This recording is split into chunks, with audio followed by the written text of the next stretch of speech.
Hopefully I can franchise tag.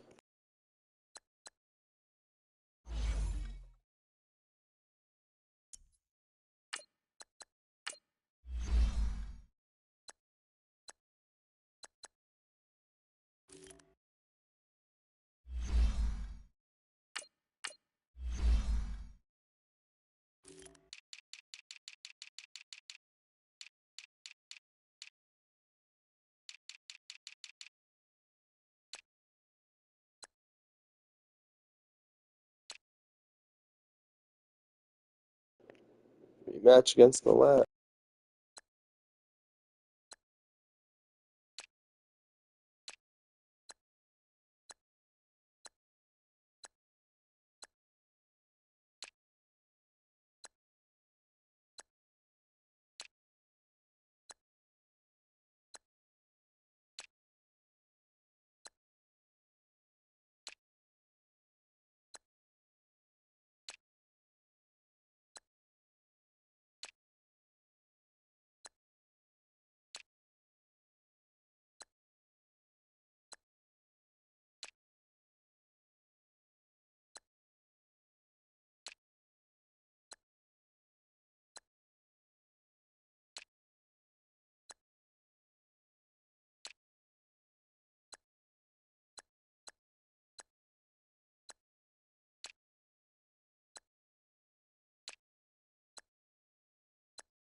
What a flourishing draft pool.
God, I only needed two, like an idiot.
This is Madden 19. I'm the coach. You're locked into the NFL on EA Sports. On deck, we've got what should be a great matchup between the Detroit Lions and the Pittsburgh Steelers. I'll be back with you again with scores around the league at halftime. But kickoff right around the corner. And standing by to call the action, here are Brandon Gaudin and Charles Davis. All right, Coach. EA Sports coverage of the NFL brings us to the steel capital of the world, Pittsburgh, PA, and Heinz Field. The scene a few moments ago, here it is. It's unlike any other in sport as both teams made their way out of the tunnel. These folks are fired up as their guys are ready to do battle between the Detroit Lions and the Pittsburgh Steelers. With Charles Davis, I'm Brandon Gaudin. Charles, we look at this Steeler ball club entering play. They can't be any better as we hit the halfway mark. A perfect 7-0 on the year. And when we looked at this team in August and we looked at the schedule, we thought they had the potential to get off to a hot start, but I don't think either of us expected 7-0. Meanwhile, for the Lions here, they come in playing reasonably well. Losers the last time out, but winners of 4 of 5 before that.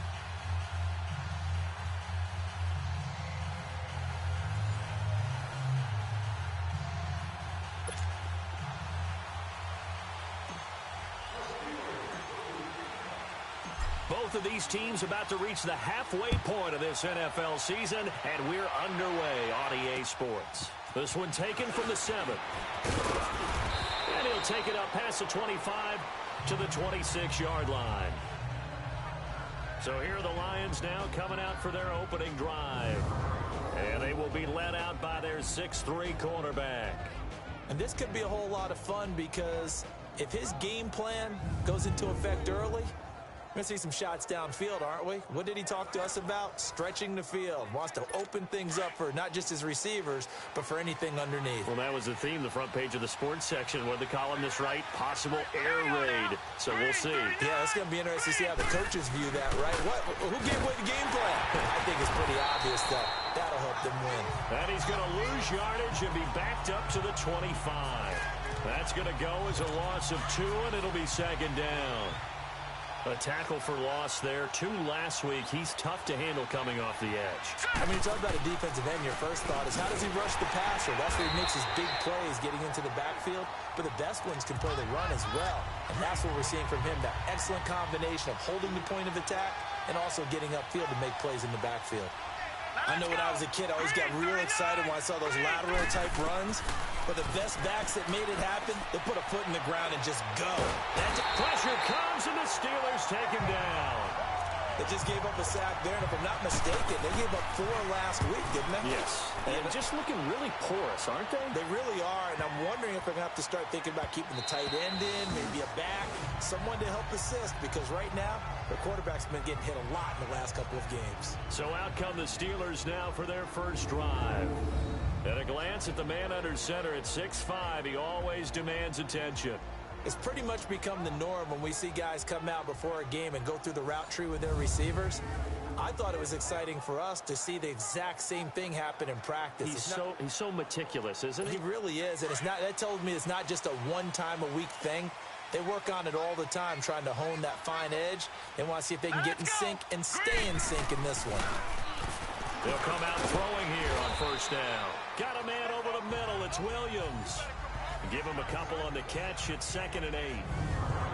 And this O-line, it is the lifeblood of the offense. They establish the tone. Mean, nasty, physical. They can't wait to get after people. That allows the rest of the offense to feel confident.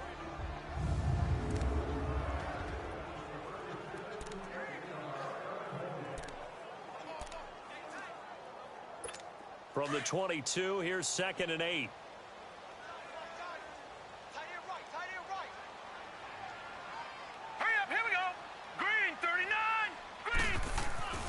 They'll set up to throw. And he'll be wrapped up around the waist and pushed down.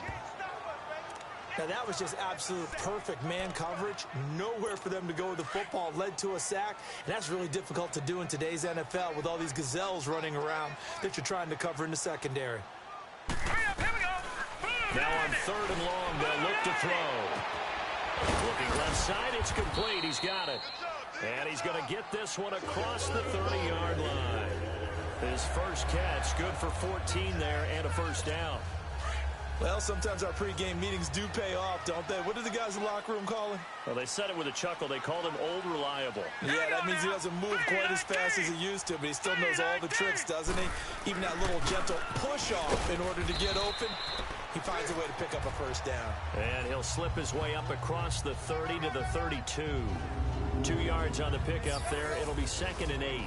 On the defensive side of the ball, here are the starters for Detroit. They enter play here, number 11, just outside the top 10 in the league in stopping the run. I jotted down in my notes in prepping for this game that this is definitely an area we got to keep an eye on, because you're talking about where they rank in stopping the run. Well, how about what they're facing? This unit loves to run the football, and they rank highly in the league in getting it done. Yeah, power against power.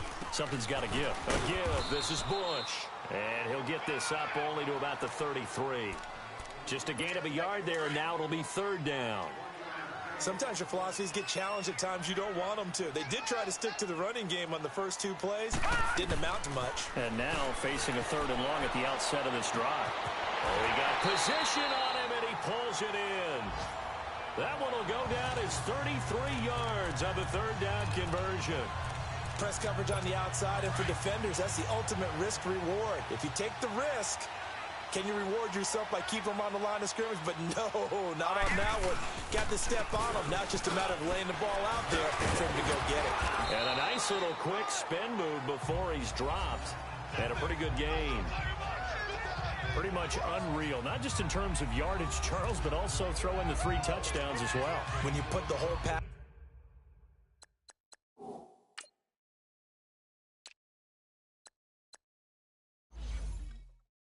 package together, I can make you a pretty good guarantee right now. He's going to see a few more people in the box every time he lines up. Yeah, I don't think that the defense has any choice. They've got to stop him. Can't let a repeat performance like that. Agreed. And he'll be a couple yards shy of the red zone here at the 22-yard line. Only 3 there on the pickup, but that's enough to move the chains. 2nd and 1 is often an invitation to take the big shot downfield. I bet the offensive lineman said, are you kidding? We just get on our backs and let's go get the first down. They love being physical. Back with Charles Davis, Brandon Gaudin. It's Steeler football to begin quarter number 2. And they're on the move here. They've got it 1st and 10.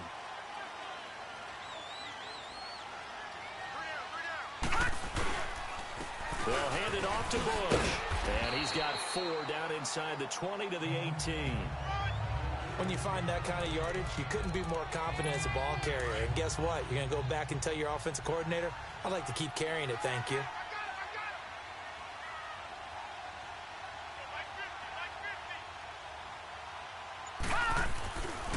Now they'll switch it up here and look to throw. Over the middle, complete. That's Williams. And he'll get him inside the 15 down to the 14-yard line. 4 yards.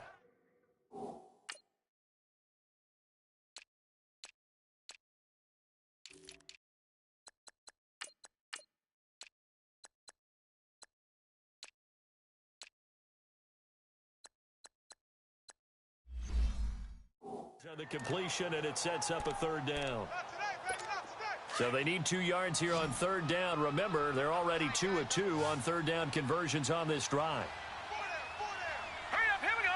Green 39, green 39. He'll drop to throw. Quick hitter here, it's complete. And he will have the first down before he's tackled at the 12. Just a gain of a couple, but good enough to keep the drive rolling. At first glance, I thought he just used his size in order to win the route, but he also had a little subtle move in there as well. Made the defender think he was going one direction and was able to track the ball in another. Back to throw now on 1st down. And it's caught. And he can't quite get there. Tackled down at the 1. The passing game in rhythm right now for Pittsburgh. There's another 1st down. Well, they're piecing together a nice drive to start this one. Seems pretty scripted and pretty successful so far. And I think they did it without our help. Because you remember when we sat in the production meeting with them to talk about this. And, hey, you know, you guys didn't come out of the gate. I know I offered my help with a few plays, and they didn't seem to want it. I didn't offer mine. You know, you were the smart one. Whatever they're doing, though, it's working really well. Down this close to the goal line, 1st down. Surprised that wasn't a run? I am, and you know I'm old school. I want to run the ball on 1st down in this situation because 2nd down, that gives me that option of running play action and maybe throwing it. Again, he'll drop the throw. Guys, man, it's caught for a Steelers touchdown. As his guys are in for 6, and the Steelers are able to strike for 6.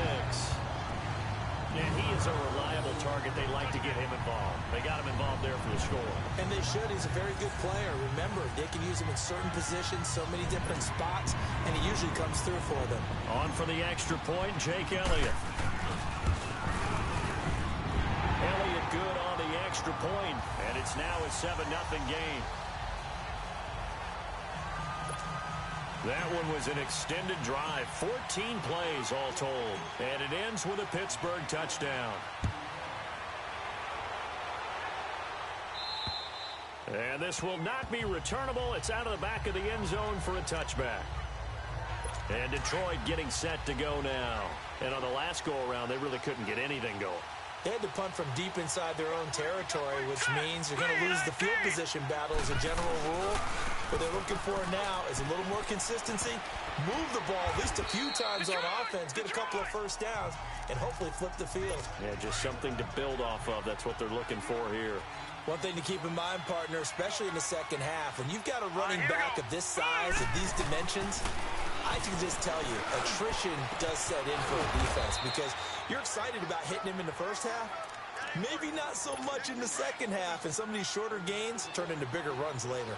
It's a gain of 11 yards that time, and it produces a new set of downs. Here we go. They'll look to throw now on 1st down. Throw left side complete. It's Lindsey. And he's going to be taken down right at the line. No gain there on the completion. 2nd and 10. 2 minutes remain here in the first half. Back to Heinz Field after this. Coming up at halftime, we remind you once again that we're going to check in with Jonathan Coachman in Orlando. He'll have stats and scores from around the NFL as we reach now, hard to believe, the halfway point of the season. Time flying. It certainly is. Time to get the sweaters out, my man. Now a deep ball there on 2nd down, but it'll wind up incomplete. Well, that certainly looked like something that they discussed all week in practice getting ready for this one. Take the big shot right out of the gate. At worst, you'll open up the defense a little bit, loosen them up, have them back on their heels. And that is incomplete. Not only was the call spot on, how about the execution of that defense right there? The zone was absolutely locked up tight. He was trying to force it in there on 3rd down. But if there was a time to force it, he felt like he needed to make a play, right? Yeah, exactly right. 3rd down, you got to try and find something. There's nothing available there for him. So possession goes over here on the punt. And the Steelers will go on offense here, 1st and 10. They've got good starting field position as they come up here 1st and 10. Now let's go. They'll try and start this drive in the air. Going right side here, and that's complete. And he'll get it out to midfield. Looks like, yeah, they'll spot it right at midfield at the 50.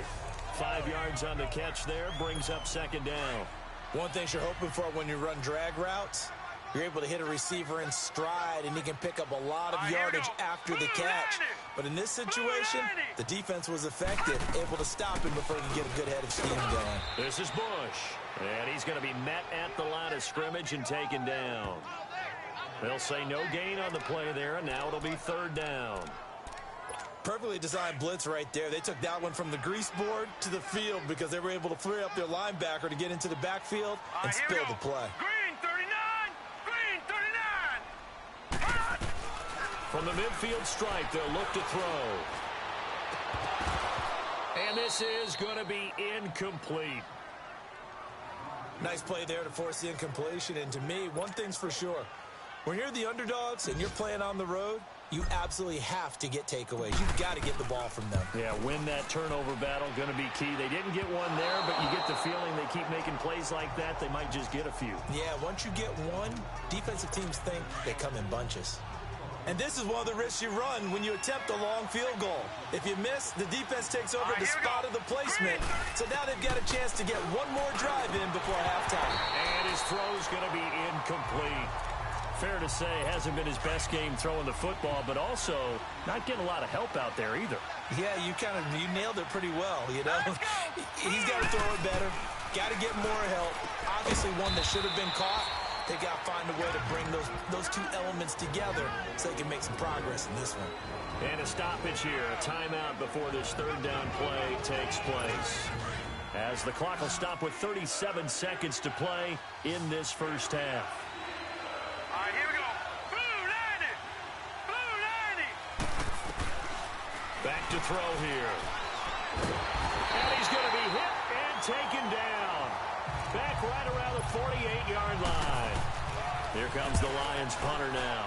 As the drive goes backwards, so he's on to punt it away. So we reach halftime here in the Steel City with the Steelers on top. As we'll head down to Orlando, that's where we find our man Jonathan Coachman at our EA Sports Halftime Report. Coach. All right, Brandon, good work in that first half. More from you guys in a minute. But first, let's get to some scores right here on the day before Halloween. We'll kick things off in the AFC North. Two teams with intertwined histories, to say the least. Baltimore playing host to Cleveland. And it's the Ravens out in front as that game moves towards halftime. The Ravens trying to gut this one out, as it would be a good victory for them if they could get it. From there, it's off to North Carolina to check on the Panthers at home in Charlotte. And they currently trail in that game against the visiting Patriots. The Patriots locked in a tight one, but this is a game you feel they've got to have. Finally, let's get to the country music capital of the world. See what's happening with the Titans at home in Nashville. And they trail in that one as it's the visiting Jags who are out in front. The Jaguars still in a dogfight, but this would be a good victory for them if they could get it. Meanwhile, in our game, just the lone touchdown accounting for all the scoring. A tight one, 7-0 is the score. And for the call of the second half, who's in the...